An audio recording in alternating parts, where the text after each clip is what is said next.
આજે તો ફટાફટ રસોઈ કરી નાખું. મારા નણંદને ઇન્ટરવ્યૂ દેવા જવાનું છે. હું નથી ભણી પણ એને નોકરી મળી જાય ને તો સારું. હે ભગવાન. ભાભી, હજી તમે ચા નાસ્તો રેડી નથી કર્યો? તમને ખબર છે ને મારે ઇન્ટરવ્યૂ દેવા જવાનું છે, મોડું થાય છે. અરે બેન, બધું રેડી છે. તમે બેસો ડાઇનિંગ ટેબલ ઉપર, હું લેતી આવું. હા, મને ખબર છે આજે મારે ઇન્ટરવ્યૂ દેવા જવાનું છે ને તો તને જલન થાય છે એટલે તું ચાઈને બધું મોડું કરે છે.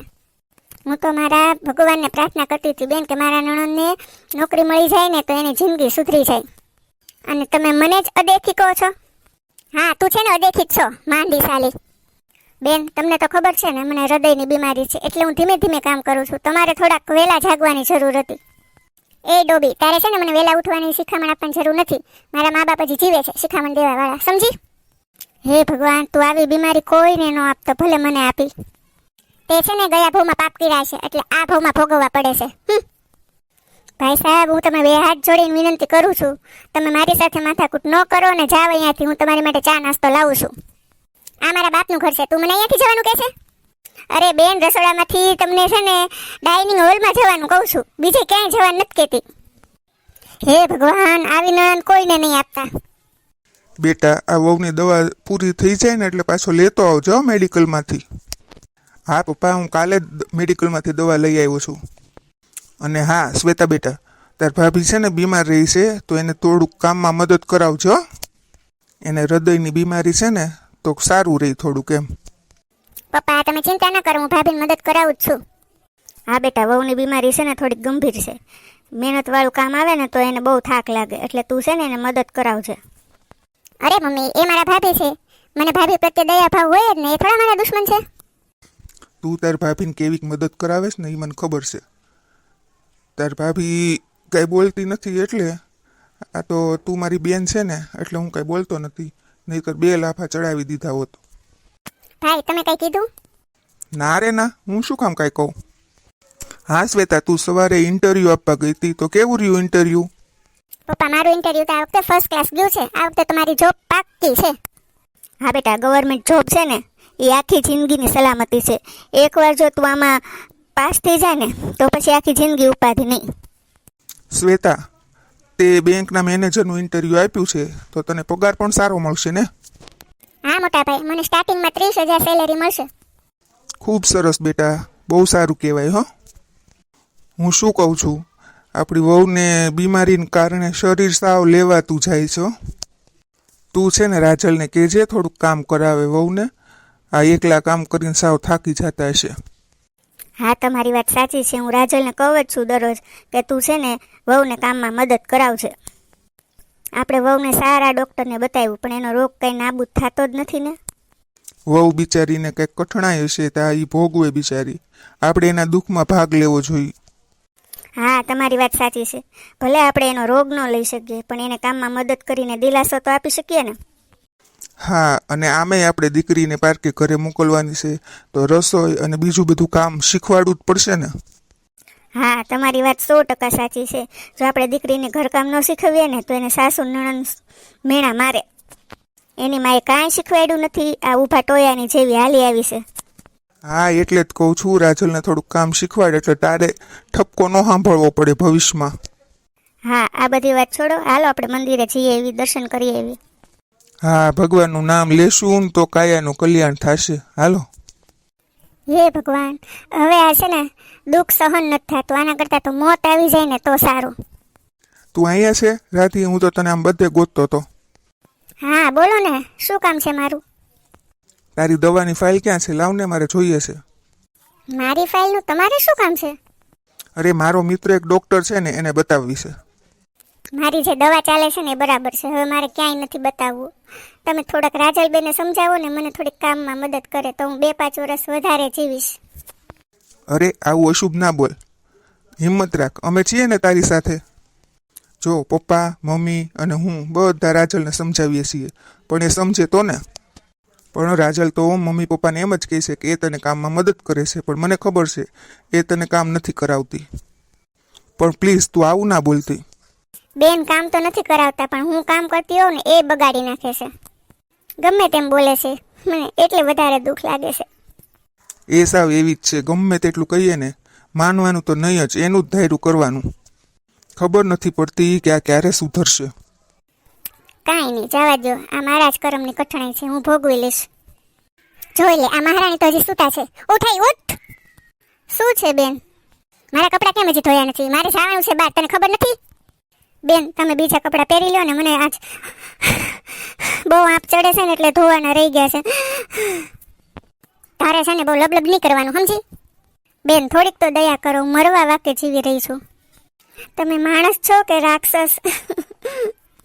શું મને તું રાક્ષસ કહેશો? ચાલ અત્યારે ને અત્યારે મારા કપડાં ધોઈ દે. હાલ ઊભી થા. બેન, હું તમને બે હાથ જોડીને કહું છું, મારથી શ્વાસ પણ નથી લેવાતો. મને હું કેમ કપડાં ધોઉં? એક દિવસ તમારે પણ આ બધું ભોગવવું જ પડશે બેન. તું મને શ્રાપ આપે છે શંખણી સાલી? મારીને પાડી જ દેવાની છે તને તો. બેન, આવો જુલમ નો ગુજારો ને. એક નંબરની નાટકબાજ છે તું, એક નંબરની. બેન, હવે તમે સમજી જાવ ને તો સારું છે. તમે કર્મનું ભાથું બાંધો છો. હું એમાં કઈ માનતી જ નથી કરમ બરમમાં. અને હવેથી ધ્યાન રાખજે, મારું એક પણ કામ બાકી રહી ગયું ને તો કાંઈ સારા વાત નહીં રહે. હે ભગવાન, તું તો બધું જોવે છે ને, મારાથી આ બધું સહન નથી થતું. તું મને બોલાવી લે ભગવાન, બોલાવી લે.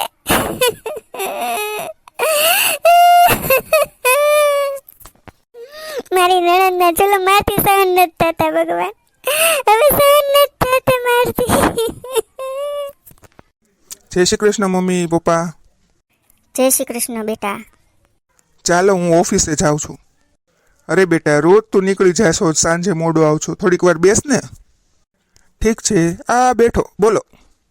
બેટા, રાધીઓને ટાઈમસર દવા પાતો રહેજે હો. વહુને બિચારીને આ દરદ ભોગવવાનું લખ્યું છે. અરે, તમે હજી ઓફિસે નથી ગયા? જાતો તો, પણ પપ્પા ને મમ્મી કે થોડીક વાર બેસ એટલે બેસી ગયો. હા, મમ્મી પપ્પાની વાત પણ સાચી છે. ક્યારેક ક્યારેક વડીલો પાસે પણ બેસવું જોઈએ, તેનાથી આપણી આત્મીયતા વધે. હા બેટા, તમારી જેવી સંસ્કારી વહુ સમાજમાં બધા પરિવારને મળે ને એવી ભગવાનને પ્રાર્થના કરું. ખરેખર આપણે ભાગ્યશાળી છીએ, આપણને આવી સંસ્કારી વહુ મળી.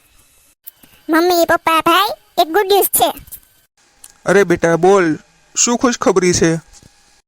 હા રાજલબેન, કઈ વાતની ખુશખબરી છે? કઈ જ દો ને બધાને, વાત ન જોવડાવો. મેં જે ઇન્ટરવ્યુ આપ્યું હતું ને એમાં હું પાસ થઈ ગઈ છું અને મને જોબ મળી ગઈ છે. વાહ બેટા, બહુ સરસ હો.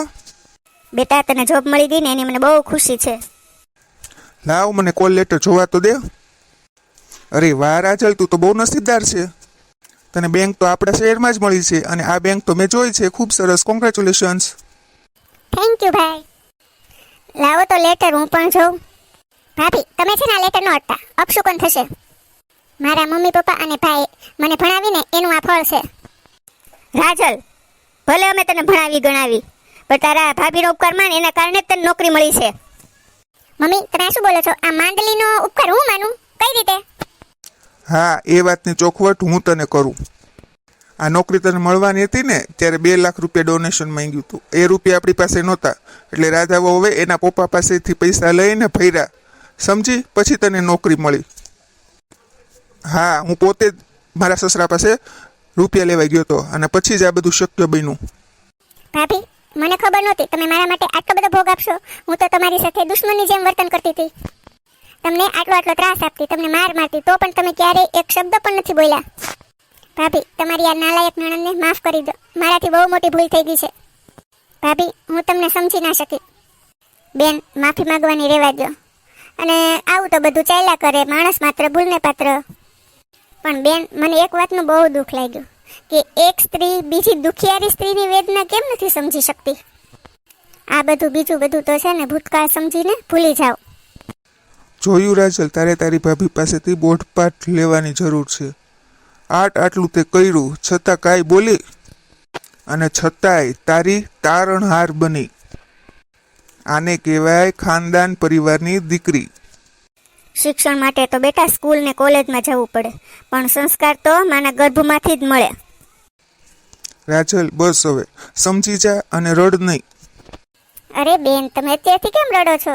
તમારે તો સાસરે જવાની હજી ઘણી વાર છે. ભાભી તમે પણ શું?